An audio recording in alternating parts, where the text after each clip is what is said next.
Bonjour à tous et bienvenue dans ce format parcours de streameuse, un format qui est sponsorisé par la Banque Postale. Je les remercie puisqu'il me permet et vous permet aussi, vous derrière votre écran, de découvrir le parcours de celles qui font Internet aujourd'hui. Et parfois, ces personnes ont eu 1000 vies avant la vie qu'elles ont aujourd'hui. C'est le cas de notre invitée du jour, Ava Mind. Comment ça va? Ça va très bien, merci beaucoup de me recevoir, ça fait plaisir. Mais merci à toi d'être venue. Alors, c'est quelqu'un que vous revoyez très régulièrement sur les réseaux sociaux, notamment le Out of Context Ava Mind. Je t'avoue, je suis sur ça depuis hier, je pense que j'en rêve aussi. Je comprends pas tout. J'ai l'impression des fois d'avoir 77 ans, mais on va revenir là-dessus et tu vas nous expliquer. Alors, tu fêtes cette année 3 ans de stream, c'est pas rien. En même temps, c'est court. Ouais. Explique-moi un petit peu comment t'en es arrivé là. 3 ans de stream, effectivement, ça peut paraître beaucoup pour certains, mais en fait, globalement, c'est surtout 1 an et demi de fulgurance, on va dire, presque plus médiatique, et 1 an très très calme dans mon coin. En fait, ce qui s'est passé, c'est que moi, je me suis lancée sur Twitch un peu par hasard. Les gens qui me suivent le savent un petit peu, mais je vais en reparler. Mais en gros, j'étais chef opératrice, du coup, à ce moment-là. J'étais en indépendante et j'avais des petits jeux que j'aimais un peu regarder chez les autres ou quoi. Et mon copain de l'époque m'avait dit, mais on a une carte de capture, on a un truc et tout, tu veux pas te lancer? Et je me disais, bon... Qui va me regarder jouer à des jeux à part nos potes et tout, ça va pas trop.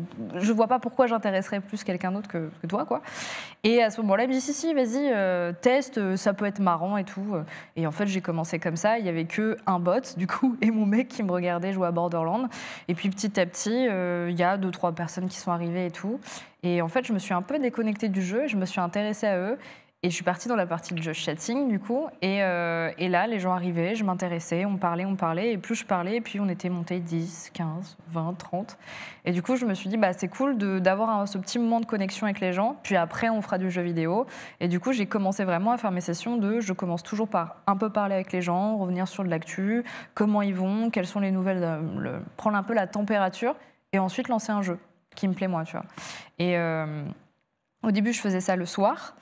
Mais j'aimais pas trop l'ambiance, c'était un peu bizarre. En plus, en tant que femme, des fois, je pense qu'il y avait des personnes qui n'étaient pas là pour regarder le stream comme j'aurais aimé qu'ils le regardent. Et en fait, je continuais au même moment à faire mes tournages, parce que je suis passée en full-time il y a un peu plus d'1 an. Donc c'est quand même relativement très récent. Ouais, d'être streameuse 100%, ça fait un peu plus d'1 an, mais sinon, j'ai toujours continué à faire mes deux travails en même temps. Donc je suis partie faire un tournage à Bangkok qui était épuisant au possible et en plus avec le décalage horaire. Et quand je suis revenue, comme j'étais totalement jet-laguée, c'est la seule fois où je peux vraiment l'utiliser, mais c'est vraiment ça, j'ai commencé à me réveiller à 6h du matin en fait. Ah, donc tu t'es mis sur les créneaux des matinales. Ouais, et je me suis dit, en vrai, on va voir, de toute façon j'ai rien d'autre à faire, je suis réveillée et j'ai commencé à lancer, à l'époque c'était autour de, je crois que c'était 9h, donc c'était assez tôt quand même. Et j'ai trop aimé l'ambiance parce que du coup, c'était soit des gens qui prenaient leur café avant d'aller bosser, soit c'était des gens qui étaient déjà au travail, etc. Mais déjà, tu avais beaucoup moins de très jeunes. Ouais. Tu avais plutôt des gens qui étaient à peu près dans la même tranche d'âge que moi aussi. Et du coup, c'était un peu la petite habitude. Et puis après, tu as eu le Covid. Et forcément, plus de tournage de mon côté. Ah oui, j'allais te dire... C'était dans la pub et dans les... Ouais, donc le tournage, en fait, parce qu'on ne pouvait rien faire. Et aussi beaucoup de gens qui étaient en télétravail. Donc moi, j'ai eu plus de temps pour streamer. Les gens me regardaient plus parce qu'ils étaient plus chez eux. Et du coup, j'ai pu me mettre un peu plus à 100% à streamer malgré moi. Et c'était un peu un soutien émotionnel pour moi et aussi pour les gens à ce moment-là parce que c'était une période de flou pour tout le monde. En fait, on ne savait pas trop où on allait. Donc c'était il y a eu un boom exceptionnel de la plateforme, notamment pendant la crise sanitaire. Parce que les gens, justement, commençaient à se tourner les pouces et cherchaient du réconfort un peu partout. Et c'est là que tu as émergé, en tout cas, de manière fulgurante. C'est ça. Ça me permet de demander, comment t'es sur League of Legends? Alors, League of Legends, c'est une relation super particulière parce que j'ai joué... Hein, tu peux le dire. C'est une relation toxique. Alors, j'ai toujours été mauvaise. Si on va vraiment, commençons par les bases. Soyons honnêtes. Il n'y a aucun skill. Non, j'étais un support. Mais alors, la façon dont j'ai commenté League of Legends n'était pas de mon choix. C'était avec un de mes ex qui, lui, jouait beaucoup. Et pour passer du temps avec, je jouais à League of Legends. Oh mince. C'est une tristesse de ouf. C'est à chier. Du coup, on passait du temps à jouer ensemble, forcément. Mais déjà, l'ex était chier. Mais ça reste quand même vraiment une preuve d'amour, hein, parce que se lancer sur un jeu qui quand même peut t'amener à être toxique ou être face à des situations toxiques. Alors, j'étais pas avec des. Alors, c'était étonnant parce que j'ai pas eu le League of Legends toxique des autres parce qu'en fait, on jouait toujours en groupe de 5 avec nos potes. Mais c'était toxique parce que j'y jouais, parce que je voulais juste être avec un mec qu'on avait rien à foutre de moi. Et c'est horrible. Et j'ai des jeux comme ça, sortir avec des geeks, des fois, c'est top. J'ai ça avec World of Warcraft quand j'avais 16 ans. Pareil, le mec était obnubilé, donc je jouais avec lui pour y jouer. Et pareil, sur League of Legends, c'est d'une tristesse sans nom. Du coup, j'ai jamais dépassé le level 30. Mais je préférais les Aras, tu vois. Et j'étais support parce que voilà, il était nul à chier, fallait bien l'aider un peu. Mais on lui disait pas. À ce moment-là, fallait pas lui dire. Ah bah oui. Tu vois. Évidemment. Mais non, ouais, mon rapport à League of Legends, il est spécial. J'ai jamais rejoué depuis. Quand on s'est séparés, j'ai dit merci, au revoir. Écoute, peut-être qu'un jour tu renoueras avec League of Legends, puisque sache que League of Twittos donne la chance à des personnalités, en tout cas qui sont très présentes sur Twitter et qui n'ont pas forcément un skill très remarquable, et bien de se mesurer les uns contre les autres. C'était le cas en 2021 avec un show match donc sur League of Legends qui mettait Billy, Fake, Tommy, Amine et Arcunir face à Grim, Dephaseur, Ecrisio, Diego et Chris de l'autre, avec un petit cash prize de 10 000 €. Beaucoup de blagues et très peu de skill au final. C'était casté par OTP. Et bien sachez que la Banque Postale est le nouveau partenaire de League of Twittos. Donc on a l'espoir qu'une nouvelle édition vienne et puis on t'inscrira, on verra ce que ça peut donner. Le jeu est très bien, hein. Pour le coup, j'ai rien à redire. Moi, j'avais apprécié la mécanique, tout ça. C'est juste que j'ai pas spécialement joué parce que je fais très peu de jeux multi-online en fait. Mais le jeu est chouette. Le jeu est chouette par moment. Ça me permet de rebondir sur ça, puisque toutes les vidéos Good Job sont disponibles sur la chaîne YouTube de la Banque Postale ainsi que sur le site Gaming Pass LBP, labanquepostale.gg. Ce sont des interviews en fait de 6 talents gaming, dont une streameuse que tu connais peut-être, Epsilon. Oui. Et ces interviews ont été faites par 6 personnes sélectionnées sur un Discord. Ça permet aussi de découvrir différents parcours professionnels comme le tien aujourd'hui. Voilà, je vous invite à aller les découvrir. Ça me permet du coup de revenir un petit peu à ce qu'on se disait. Tu étais dans le milieu de l'influence avant finalement d'être devant la scène, devant les caméras. Tu as expérimenté aussi la coulisse. Est-ce que tu peux nous en parler ? Ouais, en fait, il y a eu plusieurs étapes, mais disons que la première où j'ai glissé un petit peu sur le côté influence, c'est que je bossais donc pour un web média qui était surtout présent sur Facebook à cette époque-là, et en fait qui couvrait le jeu vidéo, le cinéma et la musique. Et du coup, ça me permettait de faire, par exemple, des tapis rouges, de ce qu'on appelle des junkets. Donc, c'est tous les interviews des sorties de films. Donc, du coup, tu vas dans des hôtels, tu fais les interviews des acteurs, etc. C'est l'usine, hein. C'est 15 minutes, il n'y a pas vraiment de rencontre, quoi. Non, pas du tout, mais ça avait ce côté un peu inside, intouchable, de toucher un petit peu au côté du show business, tu vois, que j'avais jamais vraiment vu. Et j'y suis allée avec des petites étoiles dans les yeux et tout. Des fois, c'était incroyable. Des fois, j'étais un peu déçue. Mais faut idolâtrer personne. C'est la seule chose que je peux dire. Faut vraiment idolâtrer personne, ça peut être décevant. Mais il y avait ce côté-là. Il y avait le côté live stream gaming que j'organisais sur Facebook. Pire idée aussi de streamer sur Facebook, mais du coup j'ai installé les cams, je gérais les flux OBS et trucs comme ça, donc ça m'a appris un petit peu à savoir déjà à streamer sans être devant la caméra. Et après, il y avait le côté plus où on faisait de l'organique avec de l'édito, on devait créer des concepts, des fois on les vendait à des influenceurs, à des marques, etc. Donc on brainstormait un petit peu sur comment travailler en fait avec des médias, avec des jeunes et avec des influenceurs. Et ça m'a ouvert en vrai pas mal de portes et surtout à réfléchir rapidement. Et ça, pour le coup, ça a ses mauvais côtés sur plein de trucs. C'est pas forcément des jobs qui sont toujours bien payés. C'est un peu l'usine et tout. Mais ça m'a appris à bosser très rapidement, de façon très carrée, et surtout de tester plein de choses. Donc ça, c'était le côté positif. Mais effectivement, si on parle du côté humain, en tant que technicien, et là, je pense que je parle à tous les gens qui travaillent dans l'audiovisuel, on n'est pas forcément toujours considéré, que ça soit de la part des marques, des influenceurs qui sont sur place ou autres. Du coup, quand il y en a déjà qui nous disent bonjour quand on arrive, qui discutent et tout, on est presque étonnés, tu vois. Non, parce qu'on avait l'impression qu'on n'est pas des humains, quand on est des robots qui installent et puis bye. Donc ouais, il y a deux, trois épisodes comme ça où ça peut être décevant, mais dans l'ensemble, ça m'a appris surtout à avoir une certaine rigueur de travail et surtout aussi de regarder un peu ce milieu-là avec un peu de recul. Et ça m'a pas forcément donné envie de l'être, tu vois. J'aimais bien les accompagner, je trouvais ça cool de créer des beaux contenus, mais jamais de ma vie entière, j'aurais pensé passer de l'autre côté. Parce que déjà, je pense que physiquement, c'est horrible, mais déjà, j'étais très différente. Et du coup, j'avais cette barrière où pour moi, le monde était très grossophobe et n'accueillait pas forcément des personnes comme moi, parce qu'à l'époque, je faisais 120 kilos. Et puis, en plus, je sais pas, ils avaient tout le monde avait les yeux braqués sur eux et c'était un truc qui m'angoissait énormément. Enfin, je me disais comment tu peux avoir une vie sociale, comment tu peux gérer, comment tu peux ne pas être déconnecté. Et j'avais pas du tout envie de devenir ça à ce Et moment-là. aujourd'hui, maintenant que tu es devant la caméra, maintenant que tu es celle qu'on appelle pour collaborer avec des marques, pour faire des interviews, etc., comment tu arrives à gérer, ayant été de l'autre côté? Est-ce que tu gardes en tête aussi cette expérience? Ouais, mais même à tel point que c'est un peu trop du syndrome de l'imposteur. On est beaucoup dans ce cas-là, surtout sur Twitch, avec le côté très introverti finalement.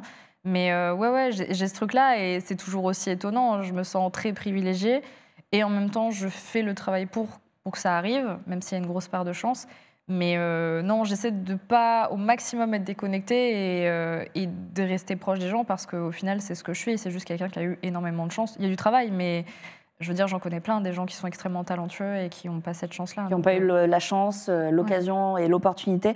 On embrasse Jean Massier qui est dans le chat et qui nous envoie des cœurs. On le disait, donc tu as expérimenté des métiers qui n'avaient rien à voir. Là, ça a quand même un petit peu de rapport parce que tu as côtoyé ce qu'on disait, la presse junket, les influenceurs, etc. Mais tu as aussi fait des métiers. Je pense qu'on a tous eu des métiers un peu dits de merde, pas parce qu'ils sont pas respectables, mais parce que les gens ne te respectent pas quand tu fais ces métiers. On a un petit clip qu'on va se passer et on va rebondir dessus. Ouais, c'est un peu ça. C'est un peu ça. Quand ce genre de personne arrive dans ma vie, il y a la musique de Rip and Tears qui se lance et je suis un peu en mode... Hein? Du coup, il faut se dire que... Elle lance le truc par terre, tu lui dis « Excusez-moi, vous pouvez ramasser ?» Elle dit « Non, c'est votre job. »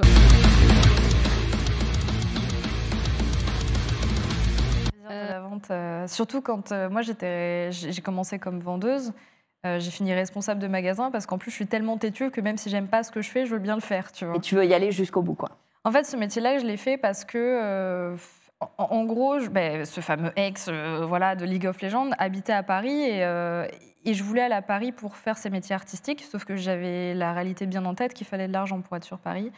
Et à ce moment-là, pour trouver un job sur Paris, étant relativement jeune, je me disais, le but, c'est de trouver un truc où il y a des magasins partout. Donc, je prends un job alimentaire où je sais que je peux me faire muter à Paris. Wow. Comme ça, je sais que j'arrive avec un taf, donc je suis sûre d'avoir un appartement. La strat est folle. Ouais, mais du coup, j'ai dû quitter un taf que j'aimais beaucoup, qui était dans l'événementiel où je faisais la fête tout le temps, qui était trop bien, pour faire un truc qui est chiant, où je devais vendre des chaussettes et tout. Mais je me disais, il faut pas que je parte. Enfin, mes parents m'ont inculqué là-dessus en disant, la vie ne t'appartient pas totalement. Il faut vraiment que tu réfléchisses avant d'y aller. Et du coup, je me suis dit, ok, je prends un job alimentaire. Je bosse bien, je passe en CDI, je me fais muter, j'arrive à Paris et je peux essayer de faire un dossier un peu solide. Donc je fais ça, sauf que ça a duré beaucoup trop longtemps parce que le mec avec qui j'étais en branlait pas une, que machin. Enfin, non, mais on l'embrasse vraiment pas celui-là. Non, vraiment, lui, non, clairement, il m'a déchiré en 8. Mais grâce à lui, entre guillemets, dans ce malheur-là, ça m'a permis de vraiment apprendre à me débrouiller par moi-même et de compter sur moi et d'y croire parce qu'il ne faut pas se reposer sur les autres. Pour le coup. Et non, il y a eu ce truc-là. Et la vente, encore une fois, hein, le papier peint humain, quoi. Vraiment, on est au service des gens. Les gens sont pas du tout agréables et tout. Mais pour autant, il y a des moments de grâce, des fois, où justement, tu as de très belles rencontres. Et tu travailles aussi avec des gens de tout secteur, de toute culture et tout. C'est moi qui recrutais mes vendeuses et tout. Et elles avaient toutes des parcours de fous. Et c'était trop bien. Et j'avais pas, déjà en plus, cette envie-là non plus d'être une patronne, même si j'avais ce grade-là. J'avais envie de rester proche d'elle. Et c'est un peu pareil en stream, tu vois, des fois, le côté, j'aime pas l'espèce de piédestal où on met les influenceurs, alors que si les gens me regardent pas et si les modérateurs sont pas là, voilà, je fais rien non plus, tu vois. Enfin, je fais des trucs, mais ça n'aurait pas cette ampleur-là. Donc, je veux qu'on me respecte, pas de souci. Mais j'ai pas envie de me sentir au-dessus des autres. Et je pense que ça vient de ce taf-là aussi où... je bossais avec des vendeuses et elles galéraient comme moi. Et c'est pas parce que j'avais un peu plus de salaire que, tu vois, je pouvais me permettre de les traiter n'importe comment, quoi. Alors qu'il y a des gens, tu leur donnes un petit peu de pouvoir et ça y est. Alors là... Ah ouais, de fou. Mais déjà, j'aimais pas le boulot, donc je m'en foutais d'être responsable ou d'être vendeuse. Pour moi, bon, ça représentait un peu plus d'argent, mais je savais que j'allais pas faire ma vie là-dedans, quoi. Clairement pas. Mais j'ai eu l'expérience, j'ai été serveuse et caissière aussi pour payer mon appart quand je faisais des études. Et je me souviens de cette mère de famille qui arrive à la caisse, ça allait pas assez vite, elle claque des doigts comme ça, elle me dit bon, ça va pas assez vite. Frère, t'as pris 90 articles, il y a 20 antivols par truc, me fais pas chier, tu vois. Non, mais oui. Et elle dit à son fils, tu vois, si tu travailles pas bien à l'école, tu seras comme la dame. Et là, je me suis dit, ok, je vais la défoncer. Je vais la défoncer. Je l'ai défoncée moralement, mais j'ai été virée derrière. Donc ne faites pas ça. Mais c'est surtout que c'est tellement une mauvaise image de dire à son gamin, tu vois la personne qui se débrouille par elle-même, qui arrête de compter sur les autres et qui travaille à son propre avenir, bah, tu ne devras pas devenir comme ça. Bah si. Au contraire, parce qu'il y a plein de gens, ils n'ont pas les parents que tu as pour te payer les études. Moi, j'ai pas pu faire les études que je voulais parce que ma famille avait des revenus, tu sais, c'était la France moyenne, quoi. Ouais. Je veux dire, pas des études assez pour aller plus loin, non. mais tu gagnes pas non plus. Enfin, tu gagnes juste assez pour pas avoir les bourses. Voilà, c'est ça. C'est que nous, en fait, moi, je voulais faire des études de photo et de vidéo, et c'est des écoles privées, et c'est au minimum à 6 000 balles l'année, presque 3 ans d'études. Et en fait, mes parents auraient pu, en se mettant vraiment en galère. Et tu peux pas leur demander ça. Je voulais pas leur demander ça, et puis même moi, je savais pas si j'avais. Enfin, en études sup, tu sais jamais vraiment où tu vas. Imagine, finalement, c'est pas ce qu'il me fallait. Genre, au bout d'un je m'en serais trop voulu, tu vois, de les avoir emmenés là-dedans. Donc, du coup, bah, je me suis toujours démerdée pour me dire, bon, ce que je veux, quitte à faire des tests et expérimenter, très bien, mais c'est à moi d'assumer ça. Et ils auraient toujours été là pour m'aider, tu vois. Mais c'est pas un truc que j'aurais voulu reposer sur eux. Donc, montrer ça à un gamin et dire, tu vois, cette personne qui... Non, c'est la pire idée, je pense. C'est la pire idée. C'est plutôt, faut encourager, tu vois, cette personne qui se démerde par elle-même et qui fait tout pour arriver à se démerder dans sa vie. Ça, c'est le bon exemple. En plus, vous ne connaissez pas la vie des gens, ça quand même. Mais on va en apprendre plus sur la tienne, c'est génial. Alors, on t'a vu chroniqueuse le temps d'un talk chez Samuel Etienne notamment, présenter Information, l'Internet créatif chez Arte. T'es un de ces rares profils dits 360 qui savent tout faire. En tout cas, c'est la sensation que j'ai. Qu'est-ce qui te fait vraiment kiffer en premier lieu? Parce que tu touches à tout. Tu es capable de régler un stream, tu es capable d'être créatif, tu es capable de coordonner des trucs, tu es capable d'avoir une vision artistique, mais au final, qu'est-ce qui te fait vraiment kiffer? Je pense que ce profil-là, je l'ai eu aussi parce que justement, j'ai toujours été un peu touche à tout et dans les secteurs, on m'a toujours dit il faut que tu te spécialises parce que si tu ne te spécialises pas, tu seras un peu bonne dans plein de trucs, mais excellente en rien. Ouais. Et ça, c'est un truc que je trouvais un peu frustrant parce que la musique m'intéressait un peu, l'art aussi, représenter des choses, etc. Et du coup, j'ai toujours voulu me mettre en retrait en me disant je laisse la présentation aux autres et moi, je vais vraiment bosser le côté technique.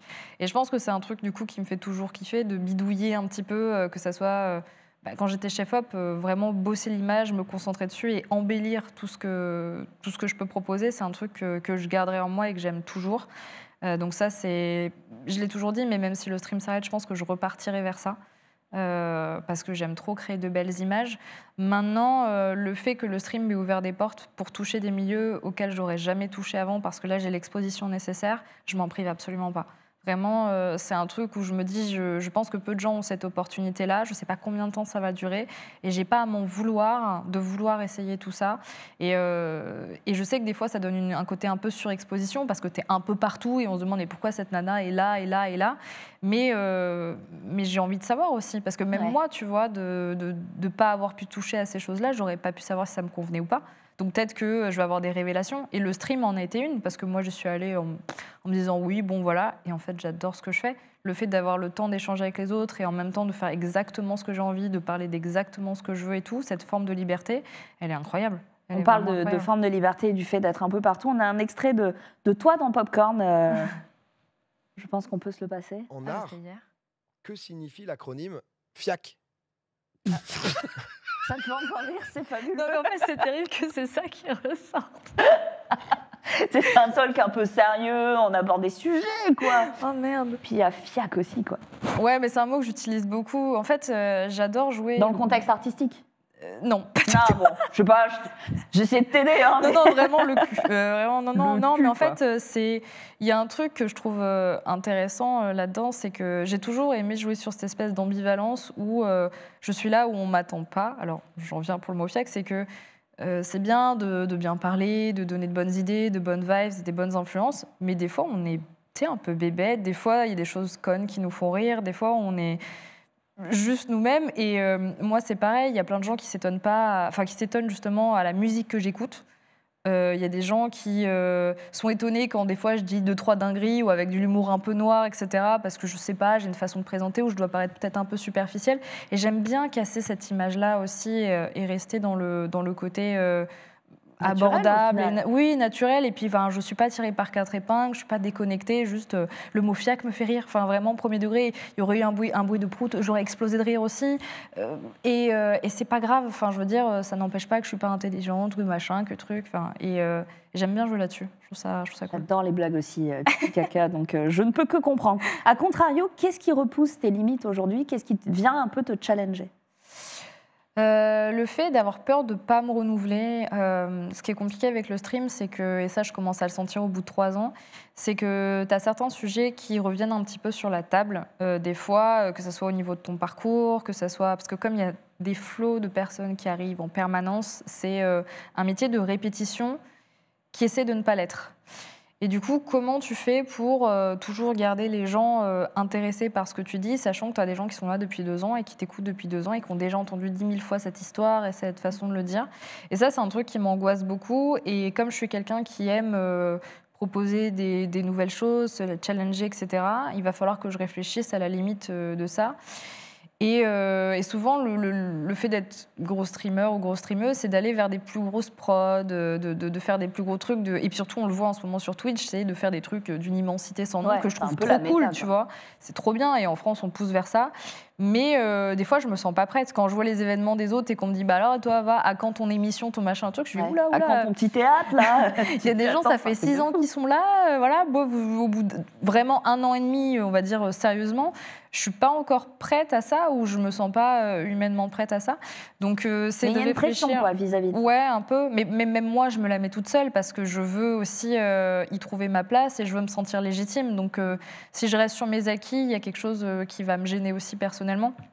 Donc c'est trouver cet équilibre entre proposer de nouvelles choses mais qui sont en accord avec ce que je suis et ce que je veux être et surtout pas aller trop vite et pas faire n'importe quoi. Et en même temps, ne pas rester dans ma petite zone de confort, de rester chez soi, de faire des jeux vidéo et mon petit jeu chatting. C'est cool, je sens que j'ai envie d'aller plus loin, mais piano. Il y a quelque chose de très rationnel parce que la façon dont tu parles de ta gestion de ton stream perso et des ambitions que tu commences à te fixer, ça peut vraiment se mettre en calque sur ton expérience de vendeuse qui, malgré que c'était un job alimentaire, bah, t'as poussé le truc. Tu y allais à fond, tu t'y es donné de manière sérieuse alors que tu savais que ça ne durerait pas dans ta vie, que c'était une parenthèse et c'est vraiment très très admirable. Alors j'ai cherché sur internet qui est Ava Maïn parce que c'est la question qu'on se pose aujourd'hui et voici ce que j'ai trouvé notamment. J'ai jamais été trop Nintendo. Moi j'aimais les trucs, enfin de toute façon j'aime que les trucs vénères donc j'aime quand ça tape quoi. Je suis en train de réaliser. C'est que ça. Tu découvres les hommes, tu vois Harry Potter. Enfin, moi, c'était mon cas. Je suis en mode, mon Dieu, un homme sexy. Pourquoi? Je sais pas. Il avait des lunettes, il avait l'air intelligent. Il y a beaucoup de choses dans cet extrait. Le premier, c'est j'aime que les trucs vénères. Donc, les trucs style Animal Crossing, Pokémon Snap, les petits safaris autour de Pikachu, c'est pas trop tes ambiances. J'ai l'impression t'es plutôt une meuf du sang de la veine qui éclate bien, quoi. Ouais, bah, j'aime bien faire la blague récurrente de Doom en tunnel vision, mais c'est un peu ça. C'est ce que je te disais tout à l'heure avec le côté casser cette image justement où les gens imaginent que les meufs ça aime que ça ou à l'inverse. Moi, j'ai aucun problème sur le fait que les gens aiment Animal Crossing ou quoi. Pas du tout. C'est pas pour taper sur ces gens-là. C'est juste la seule fois où j'ai joué à Animal Crossing, j'ai fait un pentacle avec du sang à côté du truc. Tu sais, quand t'arrives à l'île, j'ai emprisonné mes villageois, mais juste pour faire chier le monde et montrer ça, ça a duré 1 heure. Donc, on te met dans les Sims, tu leur fais une piscine, t'enlèves l'échelle, quoi. Ouais, mais ça a tellement été fait que non, je serais encore plus. Maison close ou pas? Non, on se donne des tips entre nous. Non, mais j'ai vu qu'il y avait des modes et tout maintenant, mais non, c'est aussi J'aime bien explorer tout ce qui est psychologique, weird et tout. On le voit. Bon, c'est un peu ça marche bien en ce moment sur Internet. On voit tous les threads et tout ça. Il y a rien d'original à ça, mais j'aime bien aller où on m'attend pas forcément, faire des jeux indés dont on n'a pas forcément entendu parler, sans que ça soit trop élitiste non plus. Quand je joue à des jeux d'horreur, j'aime bien rendre ça marrant pour les gens qui ont trop peur de le faire, mais en même temps pas trop déconnecter les gens qui aiment bien ce genre de jeu et pas me sentir, encore une fois, illégitime d'en parler parce que c'est des jeux que je connais bien. Donc non, c'est juste, j'aime bien être à contre-courant sans le côté élitiste de « moi je suis pas comme les autres » et tout. Ouais. Et c'est vrai que j'ai une sensibilité à tout ce qui est un peu weird, on va le dire, et du coup c'est souvent un peu violent. clairement. Je vois dans le chat, ils sont là, ta team. Ça lance des proutes, ça vit bien, le sang par le sang. Voilà, bon, écoute, on sent qu'ils sont là. Merci en tout cas d'être si nombreux. D'ailleurs, ton chat, Ouais. en tout cas le chat de ton amoureux est un peu pareil, on a un clip. Il aime les trucs vénères, je crois. Si on peut afficher le Vous clip. voyez pas, mais j'ai Herminou sur mes genoux là. Il tape sa meilleure. Non, par contre, tu n'appuies pas sur le clavier, le chat. Non. Non. Non, Herminou, non. Vénère en plus. Dans des gros coups de barre de fer, il y a des flaques de sang partout. Ton chat s'invite Comment ça souvent sur tes genoux? Ben là, ouais, c'est le chat du Sa tête coloc sur qui le- arrive et qui tape sur le clavier, mais même moi, mon chat à moi, Pops, c'est pareil, il fait des arrivées. Alors, ça justifie parce que vu qu'il est déclaré sur la société, il faut le montrer une fois de temps en temps pour payer les croquettes. Quel enfer! Mais non, ouais, les deux sont des amours, mais c'est vrai que c'est du contenu, hein, on est là pour amuser, faire l'entertainment, hein, donc le Ça chat fait aussi, il n'y a toujours. pas de raison. Ça fait toujours rire le chat. Partons sur le premier extrait qu'on a vu. Ton crush, c'était Harry Potter. Le mec un peu discret, mystérieux, qui porte des lunettes. Alors, je fais un parallèle un peu facile, un peu rapide avec les préjugés qu'on avait d'antan, il y a 10 ans. Sur les geeks, est-ce que tu as le sentiment qu'il y a eu une revanche aussi des bouffeurs de cartes graphiques dont on fait tous partie finalement? Ouais, je pense qu'on a vite compris que c'était pas non plus un cliché, qu'aujourd'hui, la partie du gaming, je crois j'avais vu des graphiques, hein, mais il me semble qu'il y a plus de 50% au niveau de l'utilisation, et même genre, pareil quasiment au niveau des femmes, alors que bizarrement, on les mettait un peu de côté pendant une période en disant non, ça joue pas. Alors ça comprend tout type de jeux, hein, pas que des jeux comme auxquels moi je joue, mais oui, je pense qu'on a compris aujourd'hui que le profil du gamer et de la gameuse, c'est monsieur tout le monde en fait, ou madame tout le monde, donc même physiquement. Et pour revenir sur Harry Potter, c'était pas vraiment le perso Harry Potter, je le trouve insupportable, Harry Potter, mais c'était Daniel Radcliffe en lui-même.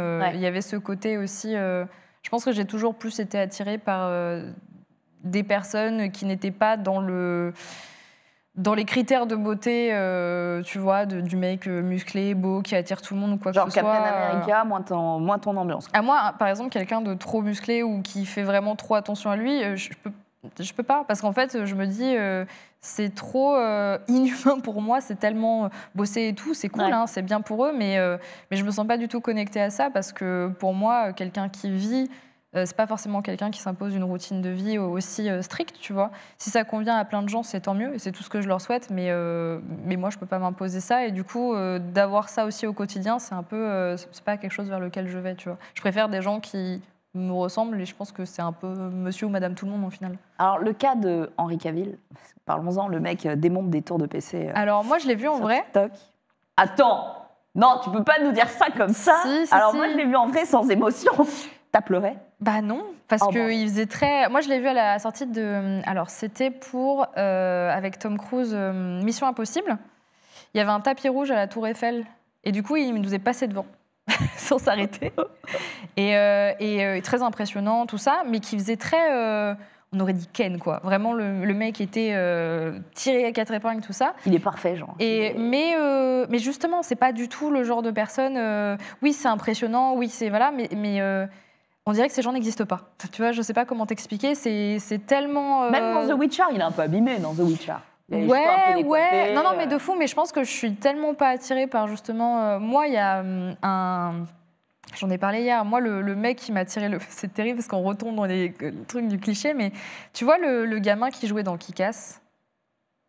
Attends, avec les cheveux bouclés? Ouais, et ben lui, c'est devenu une turbo-frappe. Mais quand je dis une turbo-frappe, c'est vraiment pas des blagues du tout. Aaron, quelque chose, je sais plus comment il s'appelle, il a joué dans les derniers Avengers, il a fait pas mal de personnages, il est dans Bullet Train récemment aussi. Oui, c'est vrai. Et c'est devenu, voilà, et c'est pas du tout le mec sur qui on aurait imaginé, sur plein de choses, etc. Mais je trouve Regarde qu'il Neville dégageait... Londubat dans Harry Potter. Je sais pas si tu l'as vu en 2022. Allez voir sur Google. C'est assez impressionnant encore. Ouais, non, mais c'est ça. Et moi, j'aime bien ce côté aussi sans prétention, mais en fait, il dégage quelque chose de beau. Et déjà, moi, à l'époque, ce mec-là, je le trouvais, je sais pas, il y avait quelque chose dans sa façon d'être. Bon, c'était un personnage, hein, faut pas, regarde. Et je sais pas, il y a un truc. Il partait pas de zéro non plus, quoi. Ouais, mais quand il était jeune, si tu veux, quand il jouait dans Kick-Ass, personne se disait, oh, lui, ça va être, voilà, tu vois. Mais ils avaient tous un peu une gueule, tu vois. Chloé Grace Moretz, c'est Oui, pareil, carrément. Tu vois, elle ne rentrait pas dans les critères et les standards de beauté classiques d'Hollywood. Et aujourd'hui, c'est juste une frappe atomique. Mais De toute façon, moi, cheveux blonds, yeux bleus, ma kryptonite. Mais tu vois, Oui. quand tu vois ce mec-là, mais il était mimes, tu vois, mais je me disais pas, voilà, pourtant il était à peu près de mon âge, hein, c'était Avant, la c'était même Percy époque. Jackson, là, c'est Zeus, quoi. Si vous avez la ref et que vous êtes des bons. C'est ça. Mais je comprends ce que tu as. Malgré tout, Henri Cavill, ça reste mon exception. Ouais, On je apprend aussi sur Internet que tu parles de tout et assez librement. En témoignent notamment les différentes captures d'écran qu'on va diffuser maintenant. Ça arrive. Voilà, tout en bas de cette biographie, eh bien, on peut découvrir, depuis, elle parle ouvertement d'avoir eu recours à une sleeve, tu l'as évoqué tout à l'heure, une transformation radicale, et je suis une femme, j'ai été chronologiquement l'inverse de toi, c'est-à-dire que moi, c'est l'accouchement qui m'a mis un coup derrière la nuque, et donc je suis passée de très mince à plus enrobée. Toi, ça a été l'inverse. Comment on vit une transformation physique pareille, concomitante avec une mise en avant devant la caméra? Ça a dû être quelque chose quand même de complexe à gérer, j'imagine. Mais en fait, au final, on n'est pas si loin parce que moi, j'ai été mince pendant une grande période de ma vie parce que je m'imposais un rythme qui n'était pas humain, justement pour garder cette fausse minceur qui c'était pas de mon corps l'acceptait pas du tout. Il y avait plein de choses qui allaient pas parce que moi, hormonalement, ça allait pas. Même, je faisais des TCA, donc des troubles comportement alimentaires. Je faisais de l'hyperphagie, donc c'est des troubles où en fait tu vas manger énormément dans des périodes de stress et tu ne vomis pas, donc tu ne fais pas vomir, mais du coup tu accumules et en même temps à côté tu fais des grosses sessions. Moi, je faisais des 4 heures de sport par jour ou je faisais du intermittent fasting, je sais pas quoi, pour essayer de perdre. Donc je faisais des grands yo-yo, mais qui gardaient une espèce de moyenne qui se voyait pas. Donc pour la plupart des gens, j'étais dans une taille moyenne, etc. Mais qui était très demandant. Mais moi, c'était un enfer psychologique pour juste être dans la moyenne. Et le jour où j'ai arrêté ça, suite justement à la rupture de la personne dont on parlait tout à l'heure, c'est pour ça que je dis de A à Z, ça m'a détruite, j'ai complètement explosé dans mon propre corps parce que j'ai arrêté le sport, que j'ai mangé normalement, et puis j'avais encore ces petites phases d'hyperphagie, de stress parce que j'étais pas hyper en forme.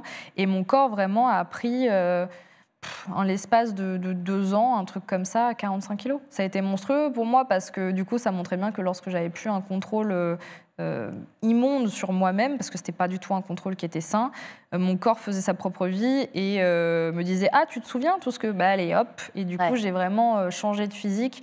Et donc, des gens qui m'avaient connue à l'époque, avant que je déménage à Paris, tu vois, mince, tout ça, et qui m'ont vu prendre du poids d'un coup, m'ont regardé, m'ont dit « Mais what the fuck, ça va pas, etc. » Et à l'inverse, après, quand moi, j'ai perdu beaucoup de poids après l'opération et tout ça, il y a des gens qui m'avaient connue que justement en surpoids, en obésité, et qui ont découvert une autre personne. Et ça a été, il y a eu différentes réactions. Il y a eu des trucs qui étaient très encourageants, il y a des trucs qui étaient assez durs pour moi à entendre parce que j'avais l'impression que finalement, j'avais jamais été intéressante jusqu'à maintenant. Ouais, tout sera revenu toujours au physique. Ouais. Aujourd'hui, j'avais l'impression que j'avais un rayonnement qui était totalement différent. Et c'est hyper déstabilisant et c'est triste parce que j'étais exactement la même personne, mais je me rendais compte que la façon dont j'étais réceptionnée par les autres, dans la façon dont je discutais avec eux, n'était plus du tout la même, et que j'avais gagné 10-15 points de charisme et tout, alors qu'avant, je mangeais toute seule le midi. Et là, d'un coup, on me demandait des nouvelles. Bon, après, il y a eu le combo aussi, si je peux pardonner là-dessus, c'est qu'il y a eu le combo perte de poids, et d'un coup, petit à petit, Twitch qui me met en avant, ça, en fait. et célébrité un petit peu. Donc, du coup, j'étais devenue un point d'intérêt sur plusieurs aspects. Et donc, c'était assez inattendu. Et je pense qu'il y avait beaucoup de gens qui n'imaginaient pas que j'aurais pu devenir cette personne-là, sur tous les points, tu vois. Bah, écoute, c'est une belle revanche pour ceux qui n'ont pas cru en toi, ils n'ont pas vu que tu es restée la même personne. Beaucoup de cœur dans le chat, ça fait chaud au cœur. On va partir finalement sur qui tu es vraiment, à travers notamment ton parcours. Ça va être un peu l'interview de maman. Tu as grandi dans le Sud. Ouais. Dans le Sud, où exactement? À Toulouse. Ah. À Toulouse. Je suis née en Normandie, mais je ne suis pas restée longtemps. Je pense qu'à l'âge de mes 2 ans, mon père est descendu trouver du travail à Toulouse. Et du coup, ma mère l'a suivi. Donc, j'ai passé toute mon enfance jusqu'à mes 22 ans à Toulouse. Et je suis montée à Paris pour vivre mes rêves d'artiste et d'amour foireux pendant 8 ans, un truc comme ça. Ouais. J'ai décidé de faire, après pareil, une rupture, un petit halte à Montpellier parce que le streaming, ça marchait bien. J'avais plein de copains streamers et j'avais un peu perdu tous mes repères. Ça faisait 5 ans j'étais avec quelqu'un depuis 5 ans et tout. Du coup, tout s'arrête.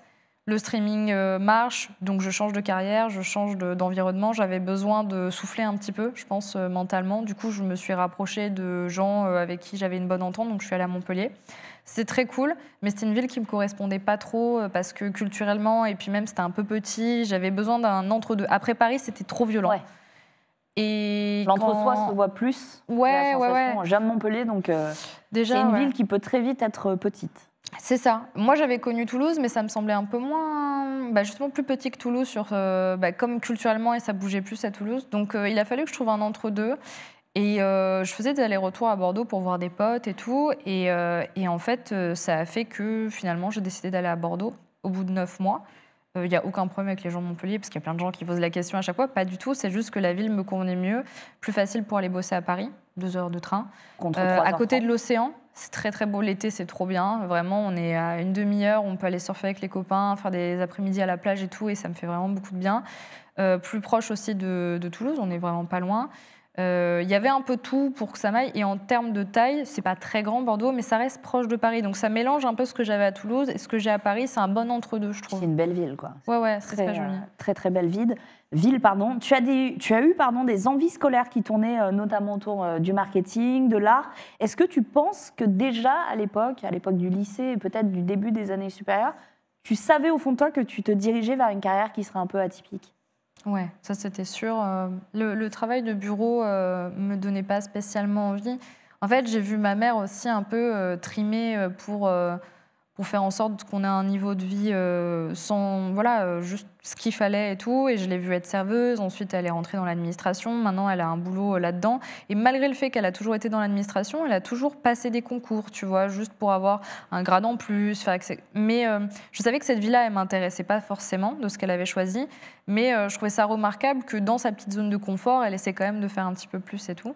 Mais j'ai très vite vu que je n'irais pas là-dedans. Genre, j'avais testé, je l'ai aidé j'avais fait des boulots de vacataire, on appelle ça à l'époque, quand j'avais genre 15-16 ans pour me payer mon appareil photo. Donc j'ai bossé avec elle l'été et je me disais, mais qu'est-ce que c'est chiant ton travail, tout ça, la pauvre. Et je savais pas ce que j'allais faire vraiment. J'étais un peu touche à tout. Je savais juste qu'il fallait que je bosse pour avoir de l'argent, pour pas être en galère, pour pas, voilà. Donc j'ai commencé à bosser très tôt, mais je savais pas du tout si j'allais être dans l'artistique ou quoi. Je me suis juste dit, il faut que tu ailles dans un truc où c'est constant, il y a de l'argent, tu risques pas de te faire virer comme ça, et en même temps, tu peux toucher un peu à tout. Du coup, je suis partie un peu dans le marketing par hasard, mais c'était cool. Ça me permettait d'appréhender la psychologie des gens d'une façon assez horrible, hein, d'une certaine manière, mais sans être dans le côté trop émotionnel. Ouais. Parce que je trouve ça hyper intéressant, tout ce qui est lié à la psychologie des gens, mais j'ai pas le bagage émotionnel pour emmagasiner ce qu'ils vivent. J'hésitais à partir en psychologie, mais je me suis dit, je ne peux pas. Je vais être trop une éponge émotionnelle. Pareil, Ça va être trop dur, quoi. j'ai pensé à Veto et je me suis dit, je vais m'effondrer en larmes. Enfin, tu sais, tous les trucs où je savais qu'émotionnellement, j'étais pas parée, je me suis dit, ça sert à rien. Donc le marketing, c'est un côté très... c'est horrible parce que c'est très dirigé, un peu manipulation, hein, clairement. Oui, sur Mais, comment vendre un produit finalement aux gens, qu'est-ce qu'ils attendent. C'est ça. Mais en même comment temps, leur tu vendre les du rêve. étudies sur la façon dont ils se comportent et tout. Donc il y a un regard très... je vois comment les gens réagissent, mais j'en reste loin. Donc ça me permet de me protéger un peu. C'est pas forcément pour des trucs très positifs, mais ça me permet d'étudier un petit peu de loin ce qui se passe. Donc ça reste intéressant et je me protège aussi. C'est intéressant parce que dans le chat, je lis, je pense que le travail de bureau n'intéresse pas grand monde.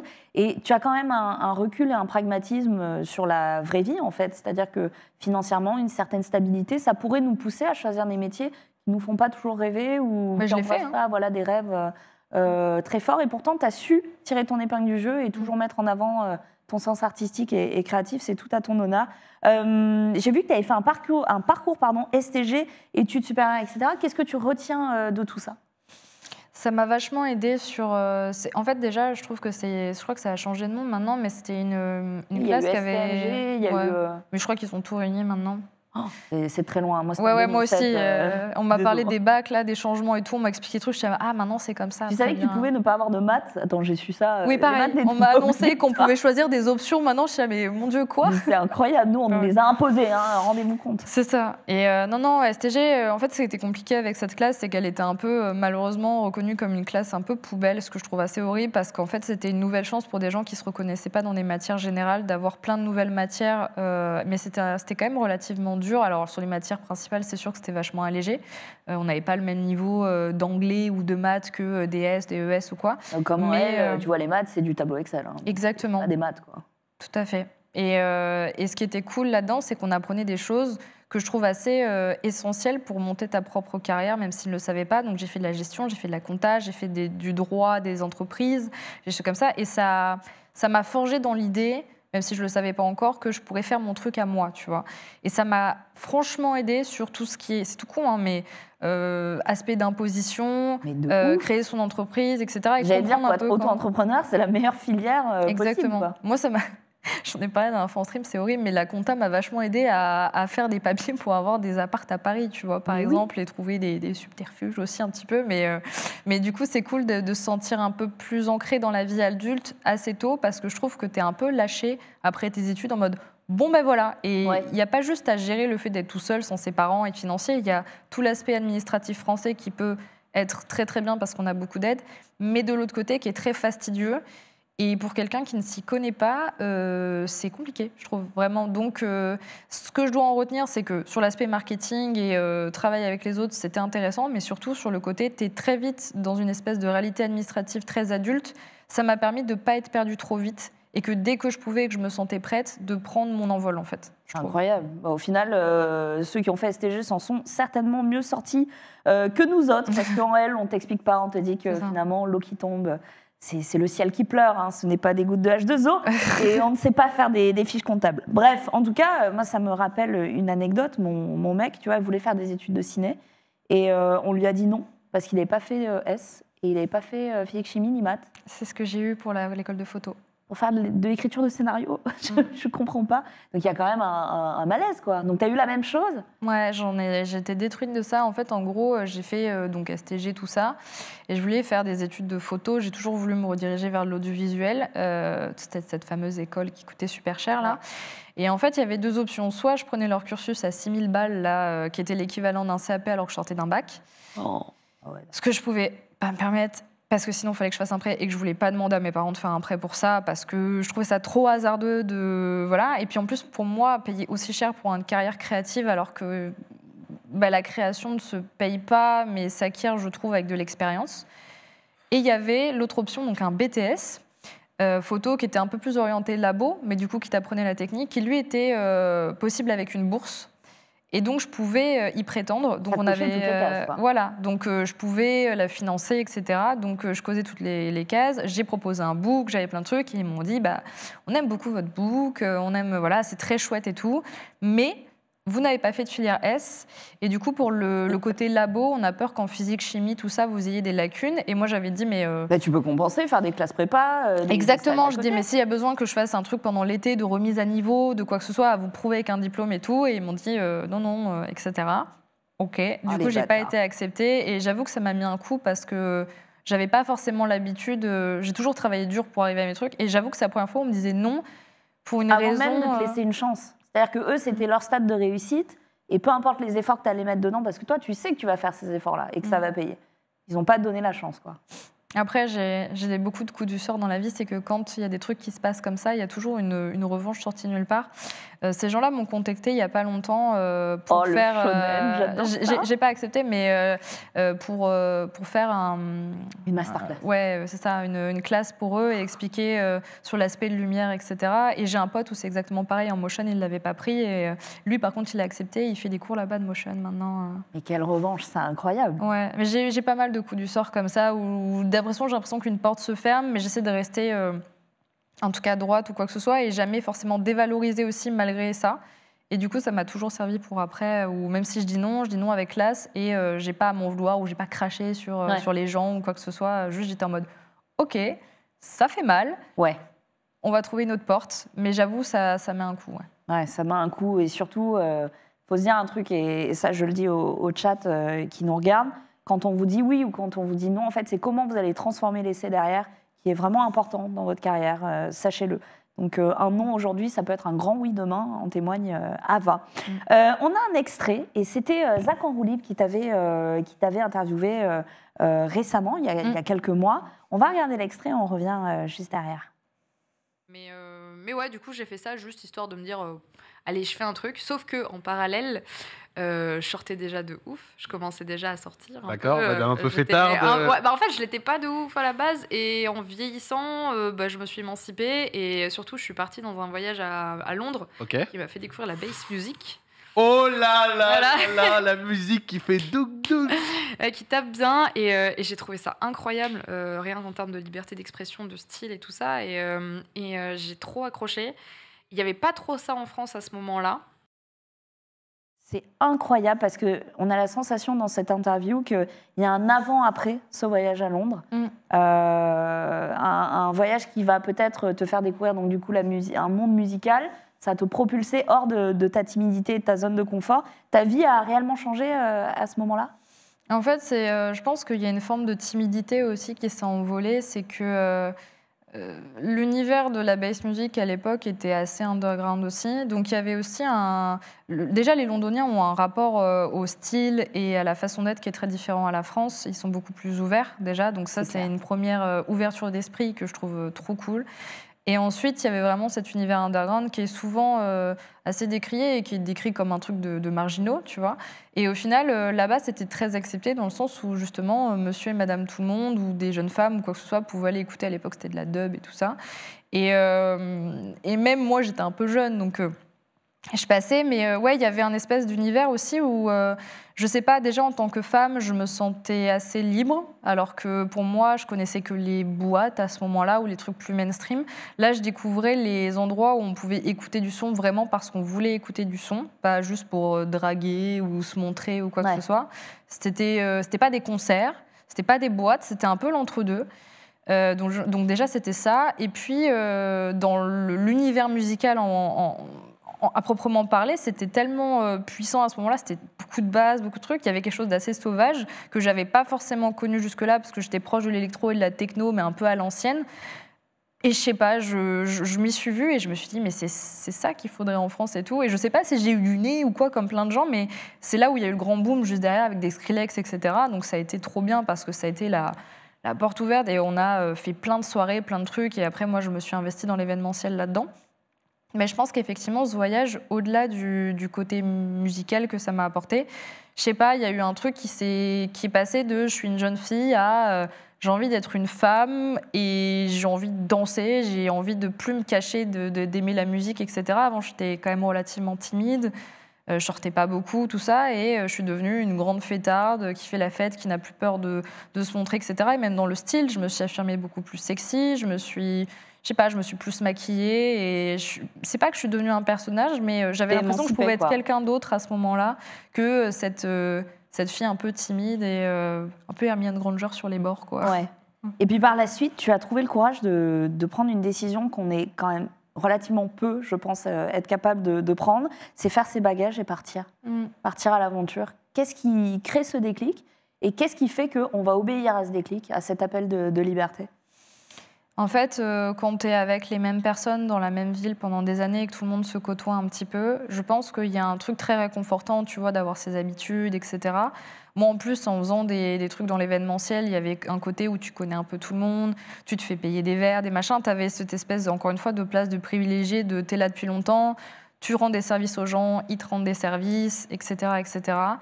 Mais je voyais aussi très rapidement le côté je vais m'encrouter dans un truc qui est confortable, qui est cool, mais tous ces rêves que j'avais d'artistes, de choses comme ça, vont s'envoler, en fait. Je le sais parce que si je reste à Toulouse, il y a plein de trucs très chouettes à Toulouse, mais c'est pas le milieu artistique qui prime le plus. T'as des gens qui arrivent très bien, mais je veux dire, si t'as des rêves de création, on sait tous que malheureusement, ça se passe beaucoup à Paris. Donc il y a beaucoup de gens qui bougent à Paris, pas parce qu'ils ont envie d'aller à Paris, tu vois, mais parce que c'est là où tout se passe. Ouais. Et je me suis dit, bah, si je bouge pas maintenant, je le sais, ce sera pas plus tard. C'est pas quand j'aurai des gamins, c'est pas quand je serai mariée, etc. Parce que j'ai cette envie aussi de créer quelque chose. Hein, mais je me dis, faut y aller maintenant parce que je me connais, je vais rester là. Et j'ai bien fait parce que je vois aujourd'hui des potes qui sont restés là-bas, qui ont fondé une famille, qui sont très heureux, tout ça. Mais j'avais pas envie de cette vie-là non plus. J'avais envie d'avoir des choses à vivre avant de commencer à construire. Donc ouais, je suis un peu partie. J'ai dit à ma mère, bon, dans 6 mois, je suis à Paris parce que j'ai envie de faire ça et tout. Et ma mère m'a dit, mais tu crois qu'on va à Paris comme ça et tout? Je dis, alors, et c'est là où j'avais exposé mon fameux plan de je quitte mon truc d'événementiel parce que c'est trop la fête, je vais faire n'importe quoi et je me lève tout, enfin, je suis trop décalée et tout. Puis c'était pas forcément un milieu très sain sur certains aspects aussi, faut le reconnaître. Et donc, à ce moment-là de ma vie, ça me dérangeait pas du tout. Mais si je voulais faire les choses correctement, il fallait que je m'en éloigne un petit peu. Donc, j'expose mon plan à ma mère. Elle me dit, OK. Et il s'est passé exactement comme prévu. Le jour où on m'a annoncé la mutation, 3 jours après, c'était le jour d'anniversaire. Le lendemain, mon anniversaire, elle m'a vu partir avec un sac de 25 kilos dans un Blablacar. Et j'ai dit merci à tous. Incroyable. Et je suis jamais revenue vivre à Toulouse, mais après, je revenais voir ma mère. Mais elle m'a vu partir avec mon sac et elle s'est dit Elle l'a fait, quoi. elle est têtue quand même. C'est cool, mais c'est effrayant, incroyable. tu vois, pour une maman aussi. Ouais. Mais elle m'a jamais empêchée. Elle a juste émis des doutes, ce qui est normal. Ce qui est normal et ce qui est plutôt sain. Mais elle est têtue quand même. Elle est têtue. Hein. Ah, mais j'ai eu sensiblement le même parcours avec mes parents. Un soir devant la télé, devant le JT, j'ai dit je me casse à Paris, je vais faire de la télé. Oui. On a mangé. Une semaine après, j'étais partie et j'avais pas d'appart. Et c'était la merde, quoi. Mais quand on a des rêves, il faut aller jusqu'au bout. Je pense que ça en vaut la peine et ça nous mène loin. Donc, du coup, tu as bossé pour le Manoir de Paris, tu as bossé pour IO, tu as fait plusieurs choses autour du cinéma, comme on s'est dit, de la musique, de la publicité. Tu as eu des jobs qui tournaient globalement quand même dans des milieux artistiques. Et on se le disait, tu as été chef-op, tu es littéralement l'œil et la bouche du réalisateur, de ses envies. Donc, c'est à toi aussi de faire en sorte que les équipes mettent en valeur l'idée première qui germe dans la tête du réalisateur. Est-ce que ça t'a donné envie aussi d'endosser ce rôle? Tu as beaucoup de casquettes. Celui-là, est-ce que tu l'as exploré? Est-ce que peut-être dans l'avenir, tu as envie de le faire? En tant que réalisatrice, tu veux dire? Ouais. Pas vraiment, parce que en fait, il y a plusieurs façons de réaliser, mais je l'ai vu notamment avec le réalisateur avec qui je bossais tout le temps. C'était une charge de travail qui était assez différente. En plus, elle n'est pas la même en fonction des milieux, si tu fais de la pub, si tu fais de la fiction, etc. Ce qui est sûr, c'est que sur l'aspect fiction, pas du tout. Parce que vraiment, que ce soit assistant réel ou réel, c'est pas du tout quelque chose sur lequel je me projetais. Et puis, j'avais pas le... J'arrive à le reconnaître, tu vois, quand mes limites arrivent et que c'est pas un truc que j'arrive à faire. C'est pour ça, par exemple, que j'ai un peu lâché la photo, dans le sens où je sais faire de la photo, j'ai un œil, etc. Mais j'avais pas cette créativité en plus qui fait que j'allais sortir du lot. Et c'est un truc qui est très dur, parce qu'il y a plein de gens qui me disent « mais ça se travaille, c'est avec les années ». Et du coup, les gens encouragent vachement en se disant « faut pas lâcher, machin, etc. » Mais moi, je suis plutôt du genre à me dire « bon, là, je sens que mes limites de création, elles n'existent pas. Ouais. Il faut que je me ressente sur quelque chose d'autre qui me fait plus envie. » Donc la réalisation, ça n'a jamais été vraiment un truc qui me plaisait. Mais quand tu arrives dans l'audiovisuel, tu sais pas ce que tu veux faire. Parce que tout t'intéresse un peu. Donc j'ai eu plein de casquettes. J'étais un peu self-made. Quand tu fais de la vidéo, tu filmes, tu tournes, tu montes, etc. Et pour le coup, la réalisation n'a jamais été un truc que je kiffais vraiment. Et même quand je filmais que des trucs sans parole ni rien. Donc en fait, c'est déjà un travail de chef-op. Et en fait, je préfère le côté artistique qu'amène le côté chef-op, où en fait, on se concentre tellement sur l'image que tout, tu vois, la façon dont l'acteur joue, gérer le dialogue avec une marque, machin. Nous, on s'en occupe pas. Nous, on est focus avec nos équipes à créer une belle lumière, un beau cadre, que ça rend bien et que l'imaginaire du réel, ça corresponde un petit peu à ce que toi, tu avais en tête. Et ça me va bien parce que je trouve que c'est un peu déconnecté de tout ce qui est humain, presque. Et vraiment pour se focus sur la beauté. C'est un peu onirique dit comme ça, mais vraiment la beauté des émotions que tu peux livrer, et ça me va très bien, parce que je préfère être déconnectée de devoir gérer des humains. C'est pas un truc sur lequel je suis très forte.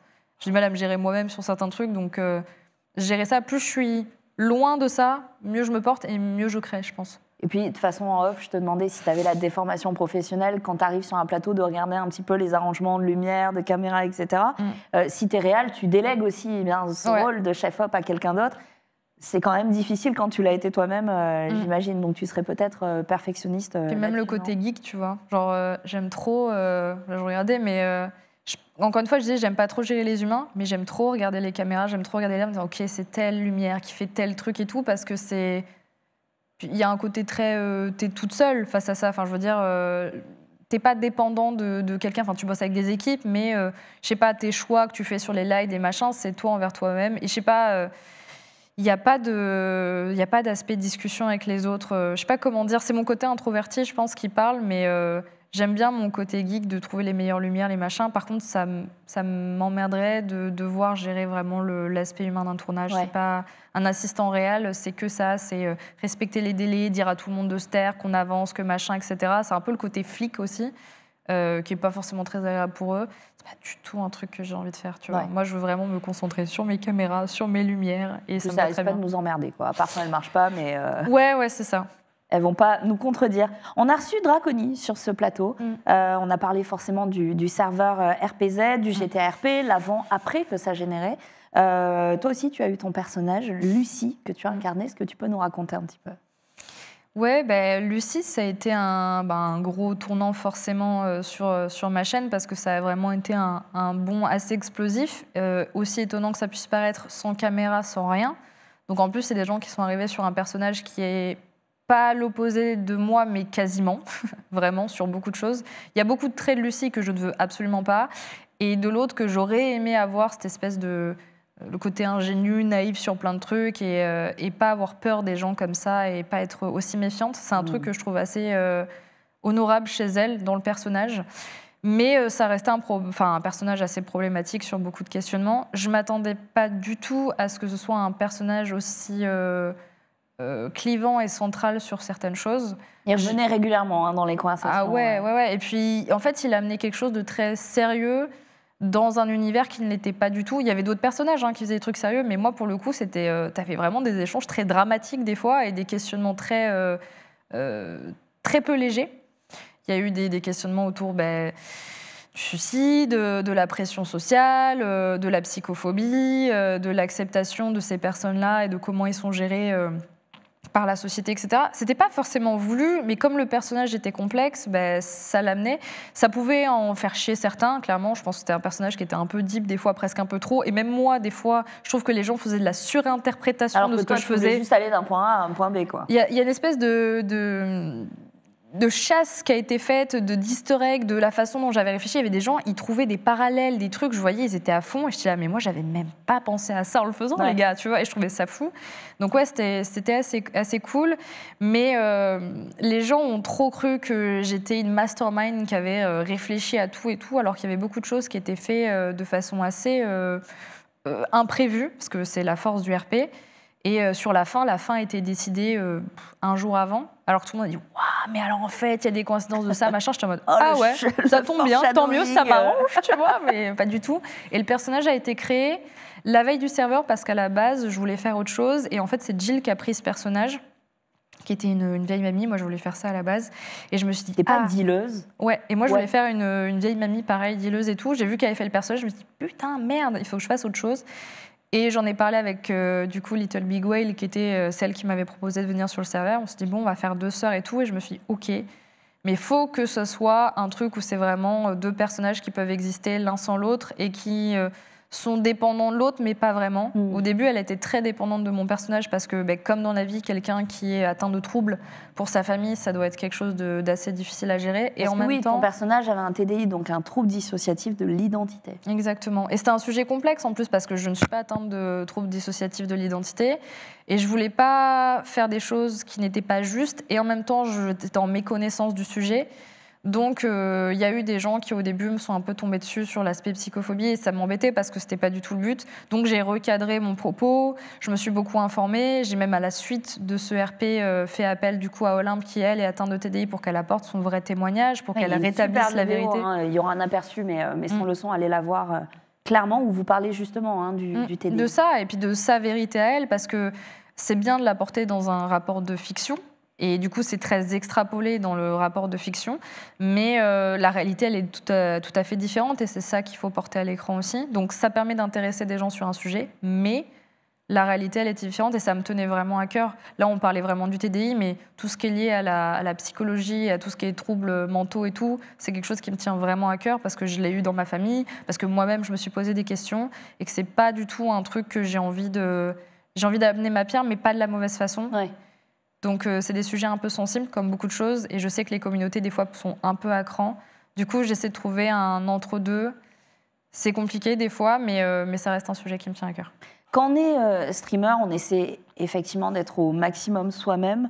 C'est aussi la beauté du stream qui diverge de beaucoup de créateurs sur YouTube où on pourrait leur dire qu'ils jouent un personnage parce que c'est monté, remonté, etc. La beauté du live aussi, c'est que tu peux quand même relativement peu improviser sur des réactions. Donc les gens vont quand même être capables au bout d'un moment de lire une certaine facette de toi-même. Est-ce que tu dirais que malgré tout, quand on est streamer, pour les besoins du divertissement, on est une version peut-être un peu plus édulcorée ou peut-être plus exacerbée de soi ? Ouais, sur certains trucs, forcément. Par exemple, pas forcément dans les discussions, mais sur l'aspect jeu vidéo, par exemple. Moi, j'ai toujours été quelqu'un qui réagissait beaucoup en jouant devant mon écran. Mais c'est vrai que des fois, quand il y a une porte d'entrée, tu vois, que je rajoute un petit filtre, un truc, etc. Parce qu'en fait, je veux aussi créer des moments marquants. Surtout si le jeu est un peu plat, des fois, ça arrive, tu vois. Il faut ajouter du relief. Ouais, c'est histoire de marquer un peu le truc. Des fois, c'est drôle, des fois, ça l'est moins. Des fois, en fait, on ne peut pas être à 100% et drôle et intéressant, etc. sur 6 heures de live pendant 3 ans. Il y a des moments où il y a des downs, etc. Donc, il y a des moments qui seront plus impactants que d'autres. Mais on essaie aussi de faire en sorte que les gens, à ce moment-là, juste posent un peu leur cerveau et se laissent porter. Il y a des contenus qui vont convenir à certains, d'autres pas du tout. Et c'est la force qu'on a, c'est qu'il y a des milliers de créateurs. Donc je pense qu'il ne faut pas forcément vouloir à ce créateur-là de ne pas nous convenir et d'être dur. Je pense qu'il faut juste trouver quelqu'un qui vous convient mieux. Mais effectivement, il y a ce petit côté aussi où on est en confiance, tu vois. On gère son stream, les moodos sont là, etc. Donc il y a une partie de notre personnalité qui est un peu extrapolée. Moi, je pense qu'en stream, ça dépend des moments. Ces derniers temps, peut-être un peu moins, mais il y a eu une période où je pense que je devais représenter un côté très self-made, très confiance en soi, très voilà, peut-être un peu trop, mais en même temps, ça nous permet de nous protéger parce qu'on s'en prend des attaques et des choses comme ça, tu vois. Et quand on est dans un cadre très fermé, on est safe, mais dans la vie de tous les jours, je suis beaucoup plus douce, beaucoup plus humble. Je pense que des fois, on doit penser qu'on n'est pas humble, alors que c'est juste qu'on doit être droit dans ses bottes parce que si on nous attaque et qu'on montre la moindre faiblesse, c'est une porte d'entrée à ces choses-là. Et surtout beaucoup plus introverti, je pense. Oui, on n'est pas toujours à 100% dans la vie. Justement, tu t'accordes aussi des fois le droit de ne pas streamer, de pas... parce que un an de stream vraiment à 100% dédié à ça, c'est le début, c'est un nouveau souffle dans plein de choses. Est-ce que quand tu vas pas bien, tu te sens suffisamment en confiance pour dire à ta communauté voilà, j'ai juste pas l'énergie, j'ai pas l'espace mental pour faire ça? C'est arrivé récemment, là. Au mois de novembre, j'ai annulé tous mes déplacements. Parce que, en fait, il y avait plusieurs choses qui se sont mélangées, mais ouais, ça reste stressant de le faire. Honnêtement, ça reste stressant parce qu'on ne sait pas comment ça va être accueilli. Mais je me suis toujours promis et j'ai toujours dit aux gens que je ne me voyais pas faire quelque chose où je ne m'en sentais pas prête à le faire. Donc si je suis à 2 doigts d'allumer un stream mais que je ne suis pas là, ça sert à rien parce que ça va se voir, parce que ça va peut-être décevoir des gens et parce que tu vas rien amener de bon. J'ai déjà quand même allumé des streams où j'étais pas forcément en forme et finalement ça m'a remis en forme parce que ça m'aide aussi. Mais quand vraiment j'ai des doutes ou des questionnements où je me sens pas prête à affronter certaines questions, je coupe. Donc au mois de novembre, moi j'ai un peu tout coupé là-dessus parce qu'il y a eu une overexposition. J'ai fait beaucoup de déplacements, beaucoup de trucs, on m'a vu sur beaucoup de plateaux, ce qui était une bonne chose. Mais du coup, ça a attiré la curiosité de gens très cool et de gens beaucoup moins cool. Et on le sait très bien en tant que créatrice de contenu, voilà, ça y va pas de main morte, la misogynie, elle existe, etc. Et autant je suis armée de fous sur plein de trucs, autant à cette période de ma vie, quand il y a des gens qui essaient de trouver ton adresse, quand il y a des gens qui font des faux appels, des machins, qui te menacent de viol, etc., je pense que c'est pas du tout quelque chose auquel quelqu'un est paré dans cette proportion-là. Quelqu'un qui me déteste ou qui m'apprécie pas, voilà, ça existe, mais quand c'est plusieurs fois par jour que tu reçois, etc., et que j'en sais rien, à ce moment-là, je suis dans un état mental où je me suis embrouillée avec quelqu'un de ma famille avant, n'importe quoi qui fait que je suis dans une faiblesse mentale un peu plus forte, ça va m'impacter différemment et je ne sais pas faire semblant, j'en suis absolument incapable. C'est ce qui fait que ça a marché pour moi sur Twitch, c'est que je suis, je pense, authentique, mais du coup dans les points négatifs aussi. Donc pour me protéger, il ne faut pas que je le montre. Donc il y a eu au mois de novembre là une grande pause avec le fait que je déménage, avec machin, et j'ai pas peur de le dire et c'est pas une faiblesse de dire que ça m'a atteint. Et c'est pour ça que je trouvais bien aussi de dire les créateurs de contenu ont cette espèce de tout va bien, je suis atteint par rien, etc. Parce que si tu montes la moindre faible, mais en même temps, faut arrêter de normaliser le fait de prendre tout ça dans la gueule et de le tanker. Des fois, on ne tanque pas. Et là, j'ai En fait, c'est pas que j'ai pas tanké, c'est que je n'ai pas voulu accepter de le tanker. J'étais en mode non, là, c'est pas OK. Là, ce qui se passe n'est pas OK. Ça changera pas forcément grand-chose, mais vous devez comprendre que c'est pas OK et que là, j'ai plus envie. Donc, ça reviendra, mais là, c'était pas OK. C'était Je trop. trouve ça très très bien que tu le fasses parce que on pourrait croire que c'est un peu soit un coup d'épée dans l'eau, soit enfoncer les portes ouvertes, de dire attention, il est méchant, c'est chiant. Non, en fait, c'est absolument pas normal et ça demande beaucoup de courage et d'énergie que de pointer du doigt des comportements problématiques. Parlons-en, il y a aussi un effet pervers à ça. Le fait de prendre position, ça attire beaucoup de médias qui veulent absolument faire des articles sur le cyberharcèlement. Tant bien même qu'ils arrivent à cyberharceler. Je ne sais pas si tu vois ce que je veux dire. Moi, j'ai fait carrément un tweet là-dessus où j'ai montré tous les messages que je recevais, où c'était, tu vois, je sais que nous savons que machin, on sait que c'est pas le bon moment, on sait que c'est dur, mais... si tu sais pourquoi t'insistes, c'est chiant. Parce qu'à ce moment-là, ils s'en fichent et ils amènent un aspect humain pour te soutirer des choses, mais en fait, eux, ce qu'ils pensent, c'est un article. Tu vois, ils veulent... Et en même temps, je ne peux pas leur reprocher de faire leur boulot et de déshumaniser ça parce qu'ils traitent des sujets compliqués et qu'ils n'ont pas le temps de prendre en considération l'émotion. Mais en fait, moi, quand j'ai parlé de ce truc-là, c'était pour montrer un versant aussi parce qu'il y avait beaucoup de petites streameuses qui en parlaient, etc. Et en fait, le jour même où moi, j'ai reçu l'appel, où ça a été la merde, je ne sais pas à quel alignement des planètes il y a eu, mais plein de nanas ont reçu le même appel du même mec. Donc déjà, on a vu pas mal de trucs popper. Et au même moment, Magla a fait son thread, qui a forcément explosé. Ouais. Donc je ne sais pas comment ça s'est passé à ce moment-là, mais il y a eu un alignement de ras-le-bol de tout le monde, de dire bon, là ça suffit, ça prend des proportions de fou. Donc ça a explosé dans la sphère médiatique parce que ça a pris une ampleur de fou, sauf que c'est dispatché, ces trucs-là, depuis des années par plein de gens. C'est juste que là, beaucoup de nanas en parlaient, donc waouh, c'est incroyable. Et ça a porté encore plus fort le message, quoi. Exactement. Mais ouais, moi ce que je voulais faire comprendre là-dedans, c'est certes montrer un peu l'inside du truc pour faire comprendre qu'il n'y a rien de normal, et surtout pour dire aux gens que c'est cette excuse de si t'as pas les épaules, fais pas ce métier. Ouais. J'aimerais juste rappeler que quand on est streamer, quand on est présentatrice, peu importe, notre métier c'est de présenter quelque chose, ou mon métier à moi c'est de faire un stream, jouer à des vidéos. C'est pas d'encaisser la haine des gens. On signe pas pour ça, en fait. Et en fait, le être public n'autorise pas les gens à être plus violents. Déjà, les gens sont violents entre eux, c'est un fait. Mais moi, quand j'ai accepté de faire... Enfin, accepté, c'est... Quand t'as choisi. J'ai choisi et que j'étais passionnée de ce métier, je savais qu'il y a des conséquences, mais les conséquences d'un métier public ne sont pas de encaisser la haine. Je ne sais pas encaisser la haine, vraiment. Ouais. Et j'avais toujours dit, le jour où ça sera trop, merci, au revoir, parce que je ne vais pas me bousiller la santé pour un aspect financier, pour de la fame, je m'en fiche. Je ne veux pas être l'ombre de moi-même parce que je suis public. Ça veut dire qu'il faut que je reparte faire un autre métier parce que vous m'obligez à faire un autre métier, alors que moi, j'adorais faire ce que je faisais, tu vois. Ouais. Et ce n'est pas OK. Il faut arrêter de dire, tu savais les conséquences. Personne ne sait ce que ça fait, à part quand tu es dans ce métier, de vivre ce truc-là. Non, c'est clair. C'est clair. On nous dit sur le chat le fameux package. Non, c'est pas OK, effectivement. Personne, en fait, est calibré pour prendre des kilos de seaux de merde. Mais aucun humain, en fait. Personne ne peut faire ça. Mais même en interaction, tu vois, ces métiers-là numériques sont nouveaux. Le fait, tout simplement, que l'humain échange avec autant de personnes inconnues par jour, c'est pas un truc que l'humain était prêt... je veux dire, on n'est pas prêt à ça. C'est-à-dire que même au niveau de notre cerveau, de plein de trucs, il y a des études qui ont été faites sur l'impact des réseaux sociaux et tout ça, montrent que nos grands-parents, tout ça, interagissaient avec, j'en sais rien, une quinzaine, vingtaine, trentaine de personnes par jour. Nous, aujourd'hui, on a accès à interagir à plus de milliers de personnes par jour. Et dans le cas d'influenceurs ou quoi que ce soit, c'est sans se plaindre que je dis ça, mais c'est x10, x20.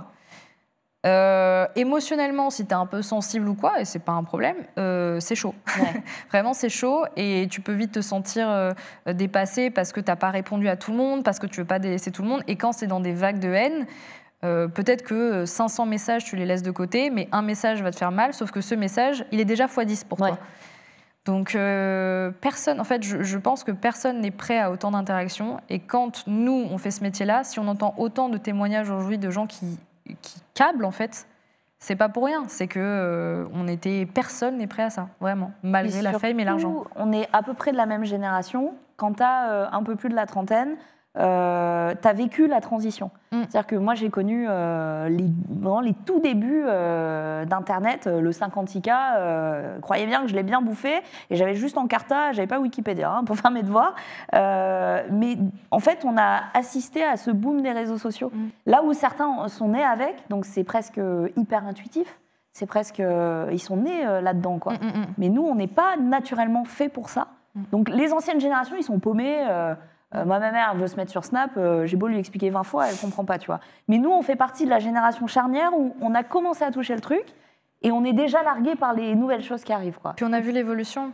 En fait, moi, je vois la violence monter. Enfin, c'est-à-dire, ça fait pas longtemps que j'utilise Twitter, par exemple, mais j'ai déjà vu en 3 ans une évolution. Et les gens qui utilisent Twitter depuis 10 ans me le disent. Oui, ça a toujours été des débats clivants et tout, mais là, aujourd'hui, on a une montée de la violence où tu postes là, on a vu récemment, il y a une jeune femme qui avait posté juste une photo d'elle pour fêter son doctorat, il me semble. Je l'ai vu, incroyable. Et c'est d'une violence inouïe, alors que c'est juste une femme heureuse de partager sa photo. Ouais. Et ça peut arriver à un truc aussi dramatique. Moi, ça m'est déjà arrivé de poster des photos, etc. Donc en fait, aujourd'hui, j'en arrive à ne plus utiliser une application parce que je sais qu'il n'y a plus rien de bon qui en sort. C'est dramatique, alors que c'est un endroit d'échange absolument incroyable. Donc moi, c'est surtout cette montée de violence-là que je trouve vraiment ridicule. Et quand tu as connu Internet à ses débuts, il y a toujours eu des trucs un peu deep. Mais là, c'est au grand public. C'est des trucs qui sont utilisés tous les jours par des milliers de gens qui normalisent la violence verbale. Et ça fait flipper un peu, parce que ça veut dire qu'on ne peut plus échanger, on ne peut plus communiquer, même sur des sujets sur lesquels on n'est pas d'accord. Ouais. Donc quand j'ai Twitch, moi j'arrive à échanger sur des sujets un peu clivants et tout se passe très bien. Et je vois d'autres plateformes et je me dis, mais je n'y vais même pas. Enfin, alors quand j'essaye, je me fais atomiser. Donc je suis en mode, waouh, non, en fait. On ne s'est jamais aussi peu entendu que depuis qu'on peut autant parler, quoi. C'est ça. Il y a quelqu'un dans le chat, Lim360, qui dit, est-ce que Twitter, finalement, et les réseaux sociaux en général, sont vraiment indispensables pour les streamers? J'ai l'impression que ça leur apporte plus de mauvais que de bon. C'est une question qui est légitime, cela dit. Est-ce qu'on arriverait à se détacher de ça? Si les marques le font, oui. Ouais. Ça va être le travail, en fait, ça va être une éducation. Je pense qu'Antoine Daniel a un peu ouvert la porte de ça, c'est de trouver d'autres moyens de communication sur des trucs, parce qu'en fait, au-delà du côté... il y a plein de gens qui disent, oui, mais dans ce cas-là, on met l'argent de côté. Certes, moi, je me suis déjà coupée de YouTube, pas parce que YouTube était spécialement toxique, même si j'aimais pas spécialement voir les commentaires de gens sur d'autres interviews ou quoi, qui me connaissaient absolument pas et qui disaient des trucs horribles, tu vois, ou des trucs qui... Même pas, genre, c'est pas ils t'aiment pas, c'est juste, ils représentent quelque chose que tu n'aimes pas et ils cherchent pas à t'écouter, donc ça va pas. Bon. Donc du coup, tu passes ton temps à juste ne pas regarder. Donc là, t'en viens à publier des trucs ou à être sur des trucs que tu ne regarderas. Tu t'en fous de comment c'est reçu. Je trouve ça un peu triste, alors que c'est de la création. Donc déjà, en plus, je me disais, moi, YouTube, j'ai rien à faire dessus spécialement. Si j'amène un truc créatif, pourquoi pas, mais faire des best-of, des trucs, donc j'ai cancel le truc. Twitter, c'est un peu la prochaine étape où je me pose des questions, mais effectivement, c'est tout un dispositif à mettre en place avec des marques avec lesquelles tu travailles, parce que ça reste une rémunération, ça reste un point d'ancrage où tu peux avoir un dialogue avec ta communauté. Je sais qu'il y a une source d'information malgré tout. Une source d'information aussi, ouais, même si j'avoue qu'elle est de plus en plus dirigée vers des choses quand tu as des points d'intérêt. Donc... c'est en questionnement, c'est toujours... moi, j'ai un peu cette impression que tout le monde attend une nouvelle plateforme un peu à la Twitter qui va la supplanter, qui va la faire exploser de l'intérieur pour qu'on ait une excuse d'en partir. Quand on parlait de la fin de Twitter, finalement, c'est tous très vite... C'était soulagé, en fait. Ouais. Il y avait un soulagement. Ouais, les gens disaient « Ah, ce truc va être détruit tout seul. Ok, on pense à quoi pour la suite, tu vois ?» Mais en fait, non, c'est toujours resté. Mais il y avait une forme de soulagement que je trouvais hyper malsain de se dire « Ah, ce truc du démon dont personne n'arrive à se séparer parce que... » Ça a le monopole sur plein de trucs, ça va s'autodétruire. Parce qu'il y a des milliers de licenciements. C'est ça qui est gigantesque. C'est horrible. Non, vraiment, c'est horrible. Donc, je pense que c'est possible, mais il va falloir mettre en place des choses. Mais tu ne peux pas demander à un influenceur qui utilise beaucoup ce truc-là pour partager son travail ou quoi que ce soit, de s'en couper, sans prendre des risques. Et j'ai beau râler dessus, et tout le monde a beau râler dessus, quand c'est... un truc qui peut impacter quand même grandement, que ce soit tes finances ou la façon dont tu communiques avec les gens alors que c'est ton travail...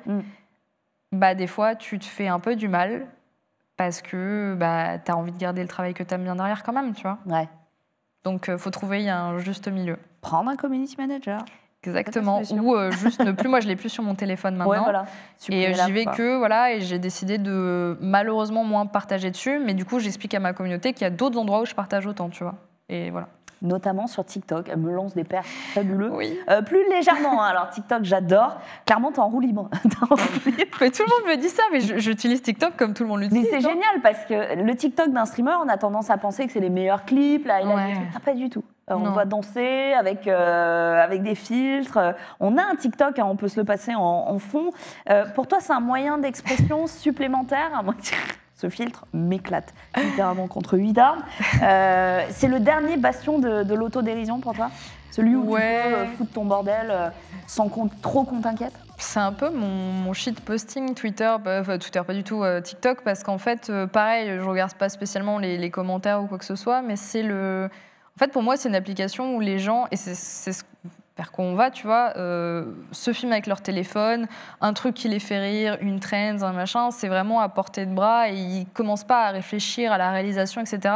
Comme ce qui est devenu YouTube, où maintenant c'est quand même très professionnel, comme ce qui est en train de devenir Twitch aussi, où ça se professionnalise. TikTok a encore ce côté très 109, à portée de main, etc. Et les gens cherchent pas encore à trop le professionnaliser, ce que je trouve cool. Il y a des trucs très mauvais hein, sur TikTok. Ouais. Il y a des influences qui sont absolument horribles. Le fait que c'est hyper chronophage, l'hypersexualisation des très jeunes. Enfin, il y a plein de points négatifs sur lesquels on pourrait revenir sur TikTok. Par contre, le point positif, c'est que j'ai l'impression de voir des humains dessus. Ouais. Et même un influenceur ou quoi que ce soit, je m'en fous qu'il soit très beau, je m'en fous que machin, je veux voir les insides de cette personne humaine. Et du coup, c'est un peu ce que je partage dessus, c'est effectivement moi qui danse, moi qui avec mon chat, avec des fils dégueulasses, etc. Je passe pas énormément dessus, je consomme pas forcément énormément, mais c'est un peu un endroit où en fait on s'en fiche à ce moment-là. D'ailleurs, j'ai pas beaucoup d'abonnés dessus, enfin par rapport à mes autres réseaux. Du coup, il y a plein de gens qui disent mais c'est qui cette meuf, etc. Quand je postais un truc par rapport aux The Event, Ouais. j'avais pris une vague de mais c'est une streameuse, elle, machin, parce que tous les gens de TikTok te connaissaient pas forcément. Ouais. Et ça me va très bien, limite, tu vois, d'être une nobody sur une application qui juste danse, fait des conneries et où c'est, je pense, assez facile de s'identifier en fait. Complètement, complètement. En plus, je trouve que l'algorithme est assez bien foutu. Parce que, enfin, moi, quand je me connecte, alors comme tu le disais, c'est hyper chronophage. Je ne tombe que sur des trucs qui m'intéressent, quoi. Ouais. Sur 10 vidéos suggérées, il y en a peut-être une qui va être en dehors et très vite je la passe, tu vois. Si tu consommes beaucoup, ouais. Mais ouais. c'est un danger, ouais. Ouais, par contre, là-dessus, moi, je me pose des questions, effectivement. Moi, je tombe pas sur les trends problématiques parce que, justement, comme tu as dit, l'algorithme est très ciblé pour une meuf de 30 ans qui aime l'art, qui aime Ouais. les mèmes et les chats, tu vois, donc forcément, je vois beaucoup ça. Mais ma petite sœur, j'ai 14 ans d'écart avec ma sœur, je me dis, je sais pas trop forcément ce qu'elle voit, elle, parce qu'à ce moment-là, on n'a pas les mêmes points d'intérêt, parce qu'on n'a pas les mêmes questionnements sur son corps, sur ce qu'il faut faire. Et il y a quand même un truc très décomplexé sur TikTok parce que, justement, authentique, où des fois, c'est trop dans le partage, ça se protège pas des masses, etc. Ouais. Et le truc que nous avaient inculqué un peu nos parents par peur, parce qu'ils connaissaient pas les réseaux, de fais attention à tout ce que tu postes parce que ça reste sur Internet, les très jeunes ne l'ont pas du tout. Non, ouais. Et même si moi je partage des trucs un peu fun et tout, je fais toujours attention à ce que ça me discrédite pas non plus. Ça peut être loufoque, mais ça sera pas un truc qui me discrédite pas et ça sera jamais dans le trop personnel. Ouais. Que ça soit sur ma sexualité, que ça soit voilà, en tout cas pas des trucs qui sont dans l'informatif, parce que j'ai pas envie de partager ça. Et ça, c'est vrai que la limite de on est prêt à tout partager parce qu'on veut juste être connu et qu'on veut avoir des abonnés, c'est un truc qui, pour les très jeunes, pose question. Et TikTok casse un peu cette barrière-là. tu vois. Ouais. Complètement. Complètement. Alors, on va conclure cette interview, cette rencontre, par 3 questions. Si tu devais donner un conseil à la toi d'il y a 10 ans, tu lui dirais quoi? Déjà, il y a 10 ans, on avait quel âge? Eh ben, j'en avais 20. Il y a 10 ans, c'est... Oui. Ouais, j'en avais 20. Je faisais quoi quand j'avais 20 ans? Je faisais beaucoup la fête quand j'avais 20 ans. En vrai, j'étais hyper insouciante à 20 ans et je me posais pas trop de questions. Et en vrai, c'était pas un moment de ma vie où ça allait pas. Du Ouais. coup, je savais pas où j'allais. Je m'en fichais. Enfin, vraiment, à ce moment-là, c'était la fête, quoi. Vraiment, je faisais C'était full. OK, quoi. Ouais, tout allait bien. Donc, c'est même pas à la fille de 10 ans que j'aurais voulu parler, c'était à celle d'il y a 5 ans plus, qui était vraiment dans un tournant de sa vie, qui se posait la question si c'était vraiment une bonne idée d'aller à Paris, qui avait un peu tout perdu, qui a justement été dans la période où j'ai pris énormément de poids, où j'étais clairement en dépression nerveuse et tout ça, et où je me suis dit, mais en fait, t'as lâché tout ce confort pour des idées, des rêves de fou, etc. Qu'est-ce que t'as foutu, quoi, alors que t'étais très bien à Toulouse, t'étais très bien, machin. C'est assez classique, mais c'est ce que je dis aux gens récemment, quand il y a un truc un peu compliqué, laisse le temps. Laisse le temps, même si tu vas pas faire ce que tu avais prévu, etc., même si c'est très douloureux à ce moment-là, même si tu vas sûrement y perdre des gens, même si ta vie va ressembler à rien de ce que tu imaginais et que voilà.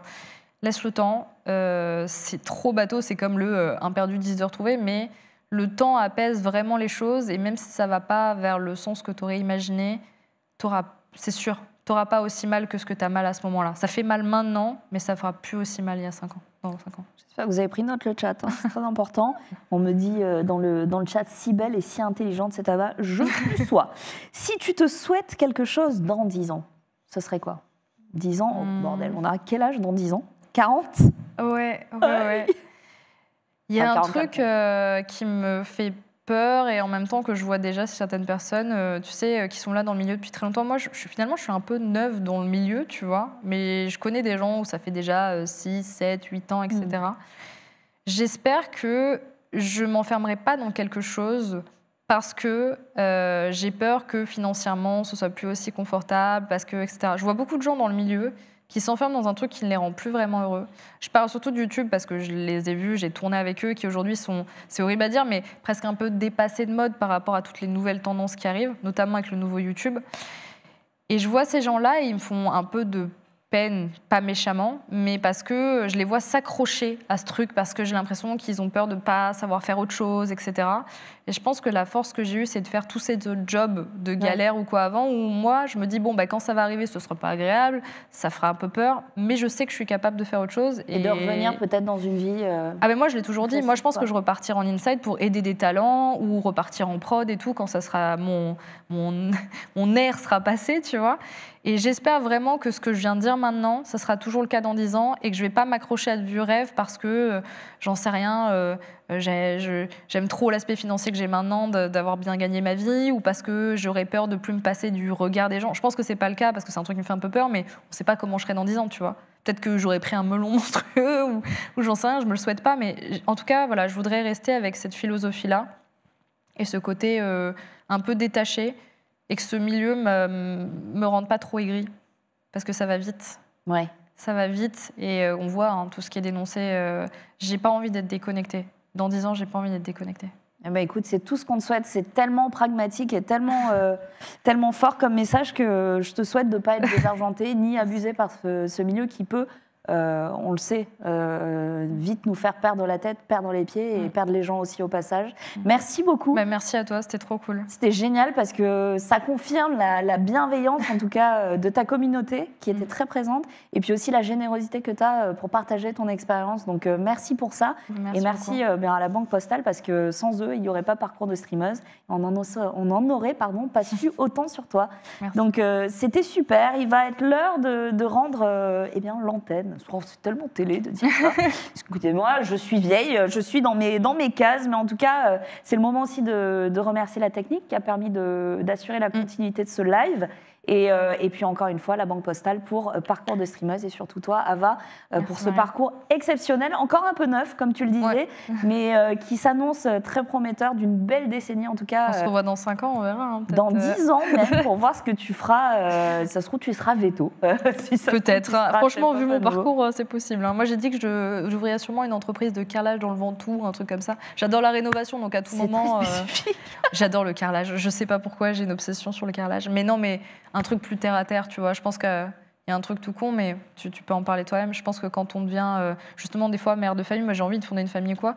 Il y a des trucs, tu vois, que tu peux encaisser ou quoi, qui deviennent très secondaires parce que ton enfant devient ta priorité. Et je crois qu'il y a des trucs aujourd'hui, en tant que femme, que je peux encaisser. Quand tu fondes une famille, tu es en mode, j'ai d'autres priorités. Vos histoires, ça m'intéresse plus trop. Et du coup, tu as envie de te recentrer sur tes proches. C'est clair. Ça risque de m'arriver, je pense. C'est un boost de maturité, ça replace l'église au milieu du village. Bref, ça change toute une vie. Mais t'es plus seule, quoi. Là, tu penses plus qu'à toi. Donc, ça change beaucoup de choses. C'est ça. Côté actu, rapidement, parce qu'on te le disait, on se le disait en off, quand tu viens à Paris, c'est la cargaison de tout ce que tu fais comme ça. Tu fais un pack. Demain, on te retrouve chez Gastronogeek, c'est ça? Ouais, c'est ça. À 11h30, si je dis pas de bêtises, on sera en cuisine avec Gastronogeek. Ça va être trop cool. Je vais extrêmement bien bouffer, donc ça me refait. Oui. Mais puis même au-delà de ça, c'est trop cool d'être avec lui. Ça fait un moment qu'on devait le faire et justement avec ma petite pause, on a décalé.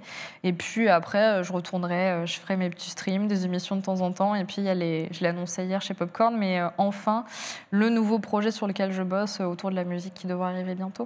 Incroyable. Merci en tout cas, on te souhaite que des bonnes choses. Et à vous aussi, le chat, on vous embrasse et je vous dis à très très vite pour Parcours de streameuse.